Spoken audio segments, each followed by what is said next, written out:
What is it about the ASMR? Is it just like this? The sounds are soothing for people, to your understanding? Yeah. I mean, I Pretty guess, much. Yeah. Oh, let me turn the lights on. There we go. There we go. Nice to see you. Great to see I feel like you. I haven't seen you in a while. It's been a while. I've been laying low for a little bit. I was gonna ask, are you as consistent with like being out and about in the nightlife as you used to be here? Not so much anymore? I took a break. Smart. I just took a break. I was getting burned out, and I was like, let me reset and recharge. Yeah. How long have you been in the scene, or how long have you? Like partying all my life. Oh. From the moment of birth. Yeah, when it first started, then you just kept it going from there. Yeah. Nice. Yeah. Because I know for us, as far as like your involvement in the industry, when we were looking to get our like disco balls, the rotating disco ball, that one was yours. Was that like yours, or do you own it for? Yeah, a no, show that you host. That or? was mine. What you doing with the giant disco ball? Just laying around. I mean, Just everyone should have one. Yeah. Yeah. Yeah. So that was mine. As far as a few other like cool like rental items I have. So I guess my involvement in like nightlife is like decor and decorating. Mm-hmm. You do Decor Darling. Yeah. That's your thing. Yeah. Okay. Decor Darling is a company that kind of was a result of working for Rhonda. So I used to work for a club called Rhonda, and for a while I was their art director. So I would like decorate the parties, like deck them out. And after my run with Rhonda, I was like, this is cool. Like I should keep this going. And you already had kind the of took off. experience. It kind of just took off from there. Yeah. So I started working with Noir over at Artificial People, who I'm having on next on the podcast. Yeah, Funny I know. enough, Yeah, on Tuesday. I'm seeing him. Very cool. Yeah. Noir's great. He just did a party with Paris Hilton. I saw that. I want to hear all about. I'm going to hear all about that because I thought it was something that they were doing. It was at Academy, and Academy they have the outdoor and they have the indoor, but at night it's just the indoor party is what they did for Paris Hilton. Interesting. Yeah, I saw him on stage with the. It was her diamond party, and which I think is like a traveling party. I'm not sure, but he can tell you more about that. Yeah. Noir does all kinds of stuff, which is amazing. Do you DJ? I don't. Funny enough, like it's something I think that gradually will happen. Oh, so you do. You're not opposed to beginning. Oh, absolutely not. Got it. Like Right. I like to call it like the nightlife arts, which is like DJing, producing, like drag, like all of it's kind of just like in that same realm. So I mean, I live for music. Yeah. So I mean, I think it's something that's gonna eventually happen. I want to see it. Yeah, I want to see it. It's not for me. I never picked it up, and I probably don't think I can work my way around the equipment, but I don't think it's ever going to be like an intention to make that happen. Right. Yeah. But you produce parties. Produce parties, yeah. Yeah. Parties specifically. Yeah. But not like just curating the lineups, but not actually putting the music out. Yeah. I'm not. That's not for me. You don't want to hear that.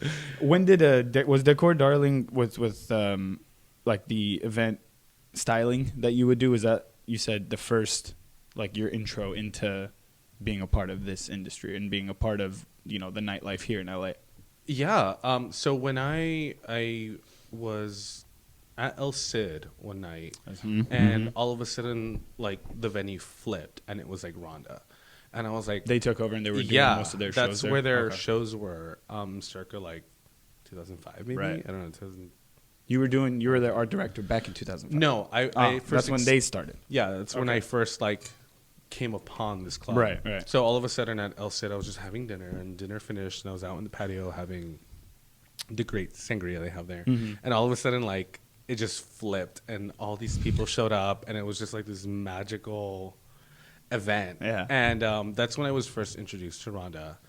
And soon after that, I just was like volunteering at the club, and then Gregory Alexander, who is one half of Rhonda. Right. Basically, I interviewed with him, and he was like, "Yeah, you should come, like, help, Yeah. like help produce the events and whatever."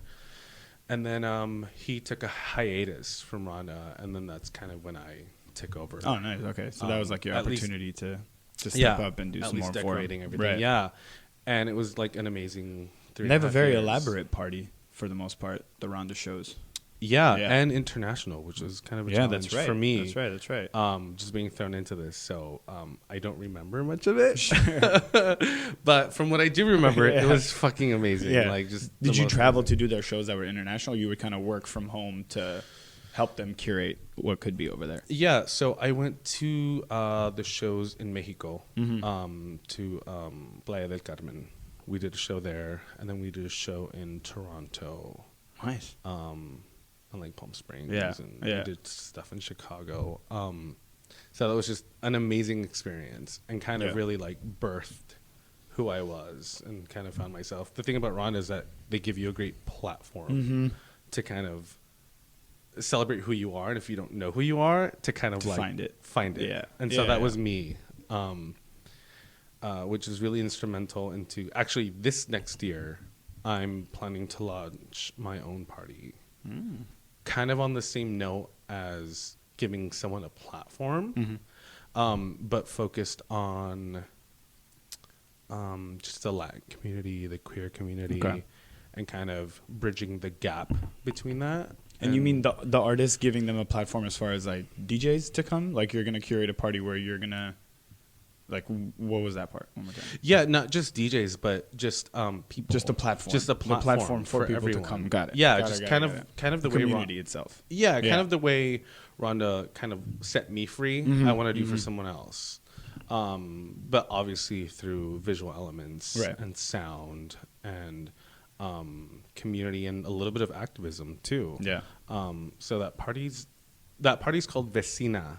That's right. Yeah, I saw that. Club Vecina. Yeah, Vecina, which translates into neighbor. Neighbor. Okay. And so you're welcoming your neighbors. Yeah, because your neighbor is the 900 block. Your neighbor is the liquor store down the street. You know, so that's kind of the premise. It's just integrating yourself to your community in a way that you can help provide the platform. What was the most important like part of how Rhonda kind of allowed you to be, or to come into yourself, kind of thing? So when I first got there, immediately everyone kind of just embraced me. So it was almost like a no judgment zone. Right. Was that something that you didn't find too often in LA as far as like nightlife type shows, or it was the most like welcoming to you at the time? It was very like LA was very just black and white. It was either this or that. And it still kind of is a little bit.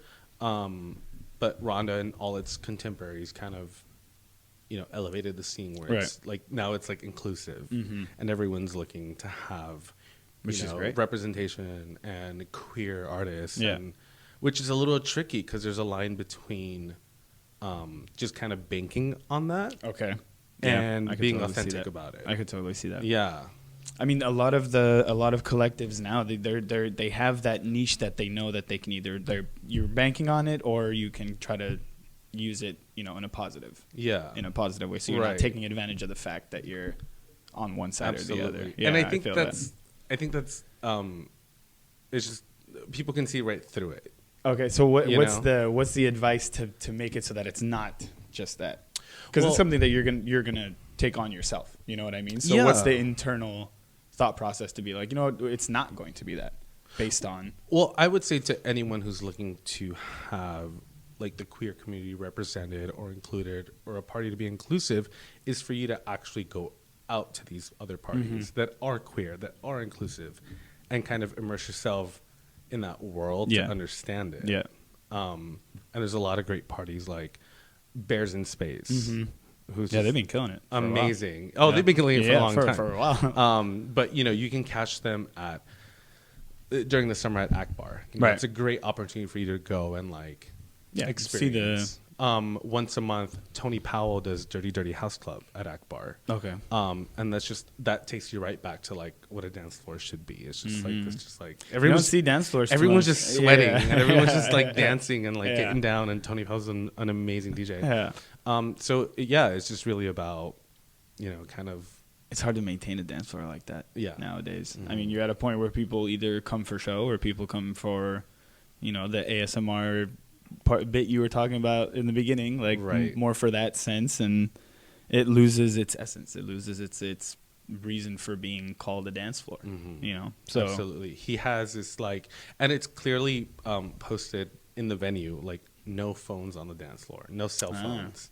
So it's very that. Yeah. It's I very, sometimes a place has to be that in order for it to like actually work its way in that direction. Because if you're not going to tell anybody that, then you're not going to be able to curate that kind right. of thing. And it kind of has to be done on purpose almost. It kind of takes you into a place where you kind of live in the moment and you're not concerned, which I think is what a party should be.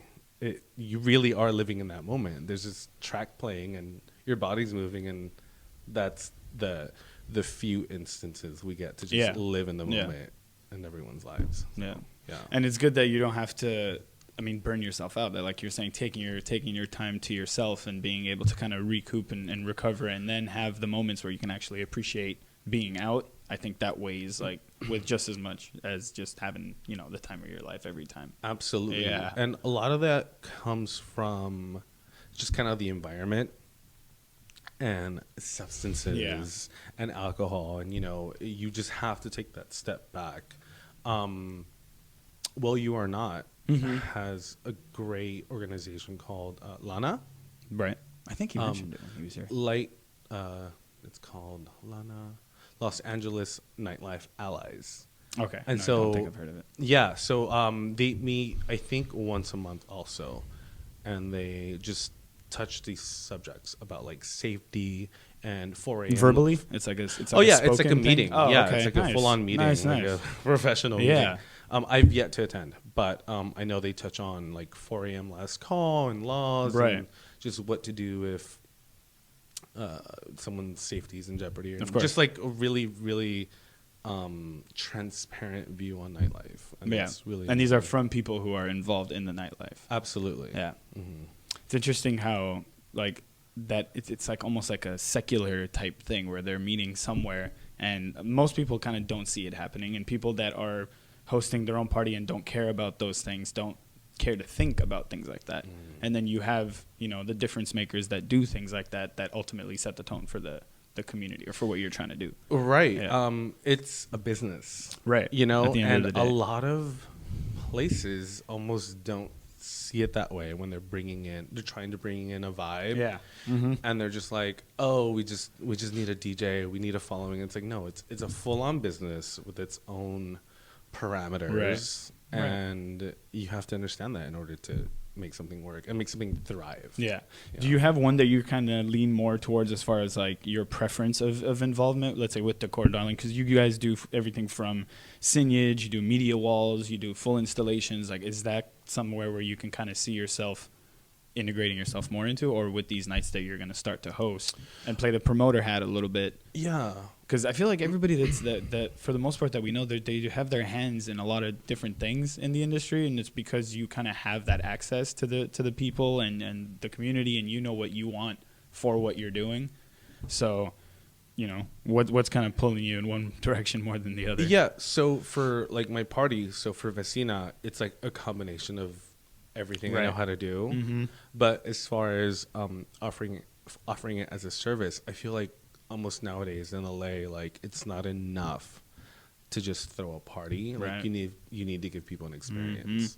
And so that's kind of where my hand comes in, your personality like shown through your work. Yeah. Right. Yeah. Right. Installations and just a moment. Just a moment. The theme curated by obviously you and your team kind of thing, or do you guys have each party like, hey, this is, because you're gonna create different signages for it, you're gonna create different energy for each event, I would assume. Yeah, it's all made to order. So if you have a party, it's like, what's your concept? What do you want to translate? Yeah. Also, it depends on the longevity of your party. Like maybe there's things we make for you that are staples in the party versus just like a one-off. So yeah, that's kind of where my brand is at. It's just like kind of made to order. Yeah. So it's a full freelance made to order working. I guess you represent your own brand, and then you're able to kind of share that in one way or another. Oh, absolutely. Nice. Absolutely. That's good. Yeah. I mean, we do all kinds of events and signage for just different brands, like I said, one-offs, or just full-on curation of a party. Yeah. Nice, man. Let me see here. So what has it played for you as like you said? Because I mean, a lot of people that get integrated in our industry, they kind of come in blind. They come in, they're trying to just party and they're trying to learn. But you said something like a Club Called Rhonda. Hey, party. Yeah. Hey, I mean, people come for all different kinds of reasons. So what is it again? What was it with Rhonda that really brought you to actually become integrated with it and not just a part of it? Yeah, so I think I just like got lucky, really. Okay. Like I'm just a lucky guy who likes to party. I've heard you say quite a few. It just happened to work out. But for anyone who's, I think when you come to party, you come to just like let loose, right?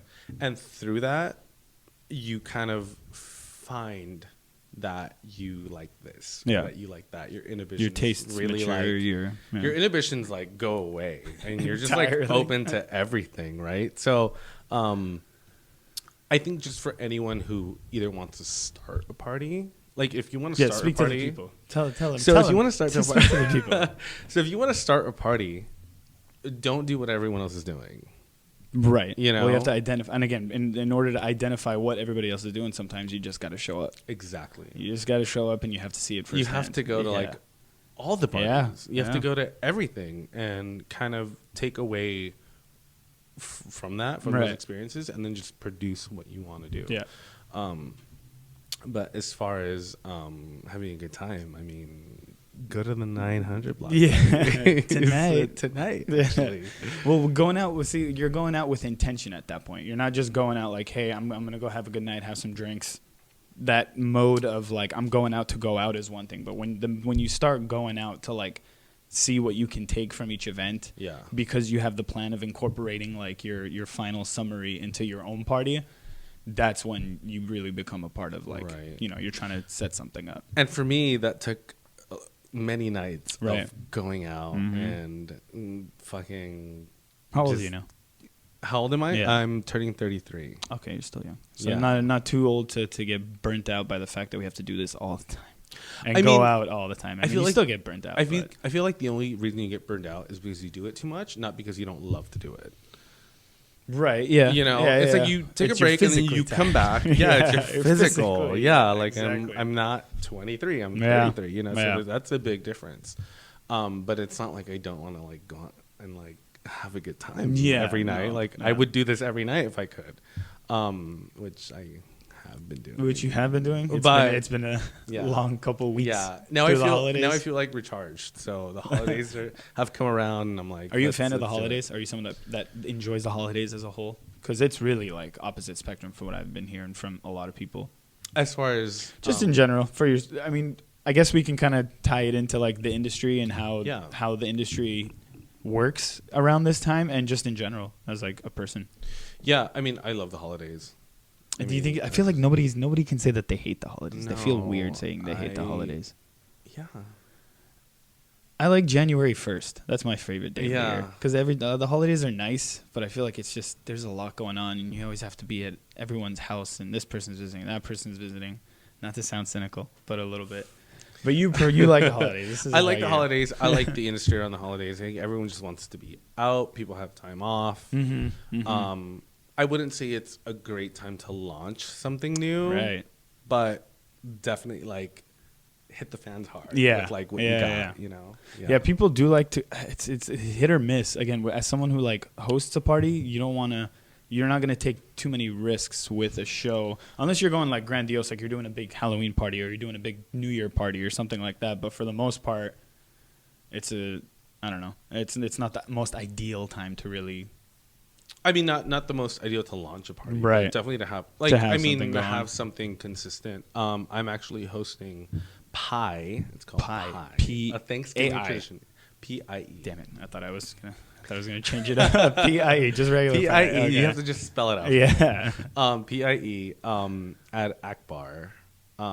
Chris Bowen from Bears in Space is doing it, and it's like a yearly tradition, and they sell slices of pie, and Oh, they go nice. to like a charity, and Yeah, it's yeah, like yeah. this big thing, and it's great. Yeah, the holidays are a great time for collectives and people who kind of are involved with going out so much and bringing people into one area and one dance floor. Let's say it's a good opportunity for them to do something like charity drives, like collecting cans, stuff like that. We should have done that tonight for Pattern Bar for Thanksgiving.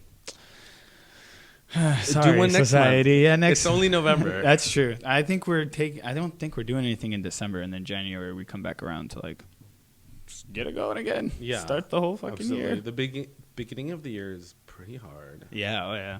Everybody's coming back from vacation. Everybody's just done spending out of their mind over the holidays to cover things for gifts and everything. But for you family. always have that base of people who just like want to go out.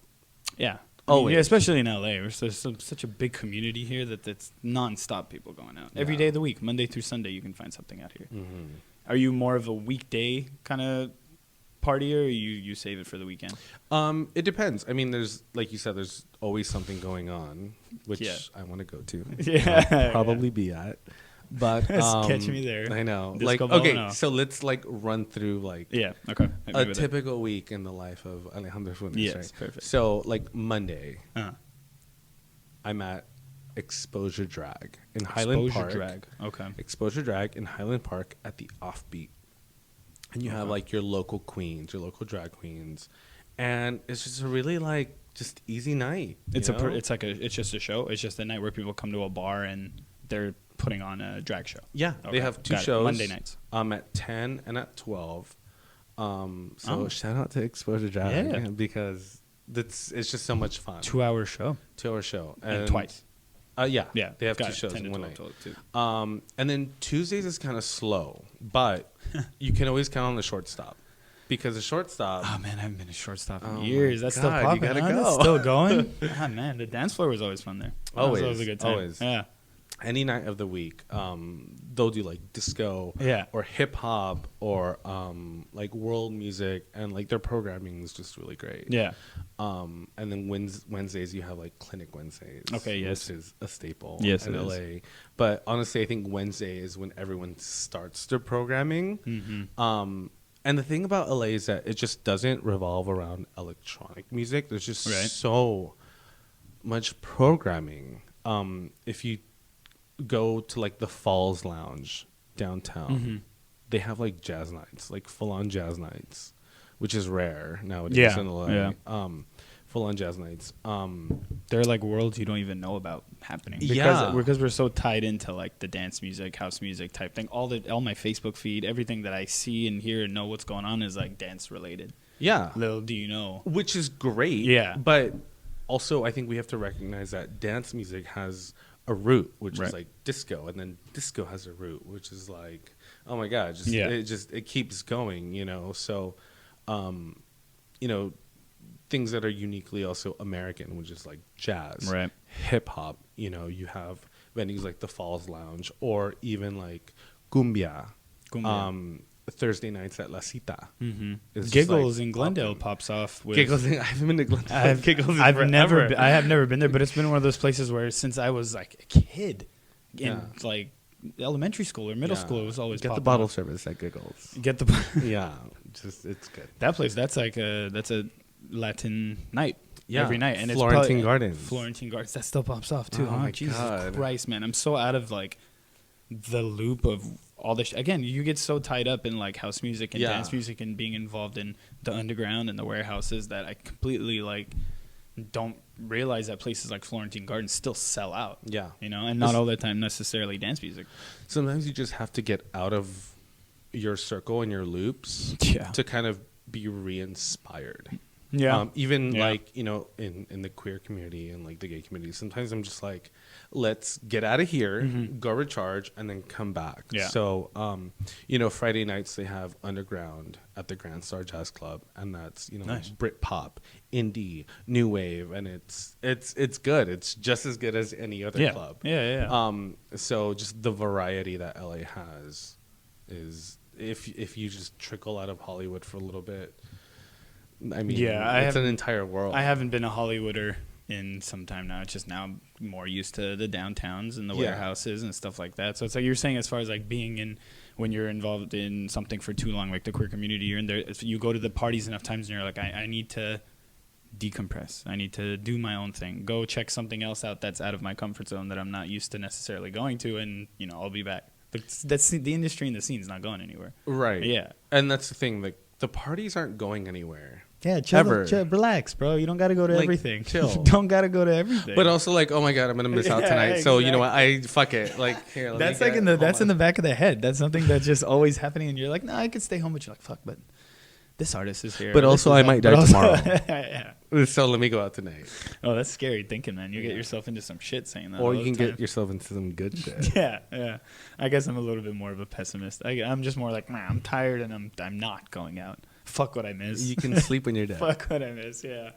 Oh, the lack of sleep. Like, no one ever was on their deathbed thinking, oh, I wish I would have worked more last night. That's true. During my life. That's like, true. No, like, that's true. Get out there. Get out of your comfort zone. If you die, well, it's not on me, but yeah, at least you lived. What are the goals for because like you're saying, it's a business. Again, just to kind of go back to being out so much like we're used to be doing and trying to integrate ourselves in different parts of the industry. At one point, is it like this is going to be the focus of Alejandro Funes? This is the path, and you've kind of worked your experience, you've worked your essence, you've worked with enough people in the industry to kind of know that this makes sense for you. Does that make sense? Yeah. I guess the end goal. The end game is to. I mean, yeah. I'm sure I know it's more complicated than just like, hey, what's the bigger picture? But I think everything results in, it's a business. Right. Like, yes, everything happens to be a business. So that's just kind of like, you have to be in a business mindset to do more than just survive. Like, turn your passion into a business. Yeah. And I think everyone just knows that. I think at the end of the day, it's your self-satisfaction and like what you want to really feel fulfilled with. Yes, I agree with you. Unfortunately, I don't think everybody agrees with the fact that, like, hey, this is hold on, I forgot what I was gonna say. Yeah, no, go ahead.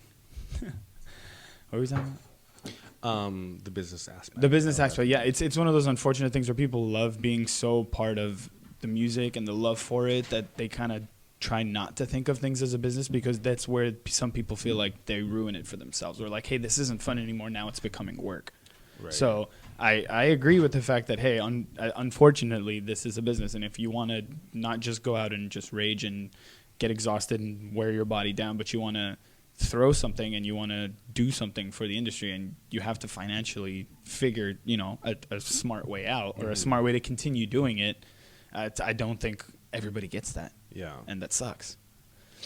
Yeah. I mean, even with my own, decor ventures, it's like that it's such a niche business. Oh, decorating for clubs and events. Yeah. Well, not events, clubs. Like, my specifically focus is clubs. Why not do it as like a catering type of thing for the no, events? I mean, I do it for events, but the passion lies in the clubs. In the club. Got it. In the nightlife, but even then, it's like, I think if you're built for business, then you're gonna figure it out.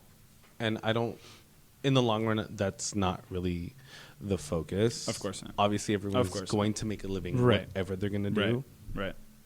I just think if you're gonna do something, do it because you absolutely love to. Whether you're gonna figure it out business wise is completely up to you. But I mean, just go for it. Yeah. Yeah, go for it. Try it. Just fucking go for it. Because all we need in LA is more people throwing parties. Yeah. Where am I gonna go tomorrow night? Yeah. There's always something. Tomorrow's what? What the fuck is it? Tomorrow's Sunday?